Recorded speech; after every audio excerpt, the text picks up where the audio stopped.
একটা বাবা যদি চিন্তা করতে আমি আর একটা বিয়া কইরা আমার সন্তানগুলো কার দিকে তাকাবে, আমি বাবা মইরা গেলে ওই সন্তানের একটা নিঃশ্বাস আসবে। ওই যে রাজশাহীর একটা মাইয়া, ফেসবুকের গোলামেরা দেখো নাই, রাজশাহীর একটা মেয়ে লাইভে আসছে আধা ঘন্টা।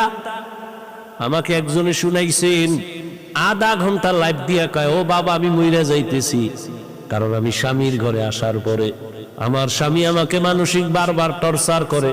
তোর বাপের চরিত্র খারাপ না হইলে 2 বিয়া করছে কেন? বারবার এই কথা শুনতে ভাল লাগে না, আমারে বারবার টর্চার করে। ওই বাপের মাইয়া তো তুই, তোর চরিত্র আর কেমন হবে? আমি আর একটা বিয়া করবো, তোর বাপে করছে সমস্যা নেই, আমি করলে সমস্যা কেন?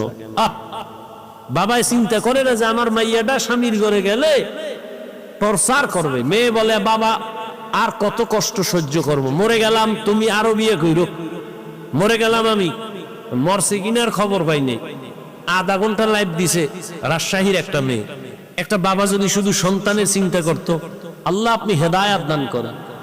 এই মোবাইল, জীবন শেষ, যৌবন শেষ, পরিবার শেষ, সব ধ্বংস হয়ে গেল। জবানের হেফাজত করি ওরে মুমিন।